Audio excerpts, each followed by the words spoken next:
கோட்டைக்கெல்லாம்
வரவழைத்து திருப்பார் கடலிலே சென்று யாவனா ஆண்டவருக்கு அருளும் இல்லை பொருளும் இல்லை, பகவானுக்கு சக்தி இழந்து போச்சு, சக்தி இழந்துட்டு, அதனாலே அருளும் இல்லை பொருளும் இல்லையே.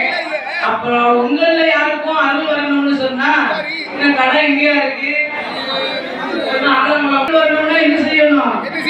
ஆண்டவனுக்கு அருள் வர வேண்டுமையானா அஷ்டபந்தன மகா கும்பாபிஷேகம் பண்ணணும். கும்பாபிஷேகம் பண்ணணும்னா என்ன வேணும்? பால் வேணும்னா என்ன செய்யணும்? எங்க போகணும்? திருப்பார் கடலுக்கு போகணும். அதனாலே அட்டளிக்கும் பாலர்களை வரவழைத்து பால் கடலிலே பாலாமிர்தம் எடுக்க சொல்ல அட்டளிக்கும் பாலர்கள் ஆலயத்தில் நின்று திருப்பார் கடலிலே பாலாமிர்தம் ஓதிக்கொண்டு சுற்றி போனோம்னா நேரம் ஆயிடும். திரிபுரம் முப்புறங்கோட்டை வழியாக போக வேண்டும் என்று பால் குடம் தலையில இருக்கு. ஒண்ணு பேசிக்கிட்டு போனா நேரம் போறது தெரியாது, இல்ல பாட்டு பாடிக்கிட்டு போனோம்னா சீக்கிரம் கைலாசம் கைக்குள்ள நம்ம சீக்கிரம் சாட்டா போயிடலாங்க என்ற மனதில் எண்ணிக்கொண்டு இந்த அட்டளிக்கும் பாலர்கள் பால் குடம் தலையிலே வைத்துக் கொண்டு அவர் எப்படி பாலாமிர்தம் எடுத்து வருகிறார் தெரியுமா? ஆண்டவன பகவான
பாட்டு பாடிக்கொண்டு திரிபுரம் கோட்டை வழியாக வரும்போது ஏ பாட்டான முக்குடாடி முக்குடாடி அடி அடி தங்கை மாறே தங்கச்சி ஆண்டவர் இல்லாம அரசாண்டு வரும் நம்ம கோட்டைக்குள்ள தந்தையா வேலையா உன்னையா என்னையான்னு சொல்லி பாட்டு பாடிட்டு வராங்க. அவர் ஆயுதத்தை கையில் அடிங்கடி கீழே வச்சிடக்கூடாது. ஆயுதங்களை கையில் எடுத்தடிக்கும் பாதர்களை கண்ணாலே கண்டு பாதர்களே தலையில என்னடா வச்சிருக்கீங்க? பால் குடம் யாருக்கு? ஆண்டவன் பகவான் எங்க இருக்காரு? அடையப்பாளர்களே திரிபுரமாகிய முப்புறம் கோட்டைக்குள் பால் குடம் சுமந்து வந்த ஆண்டவன் பகவானுக்கு சிவனருக்கு நான் சொல்லிக்கிட்டு வாரியே என்ற ஆயுதங்களை கையில் எடுத்து அடிமையே அடியடித்தார். அவமானமா பேசி ஏது சொல்ல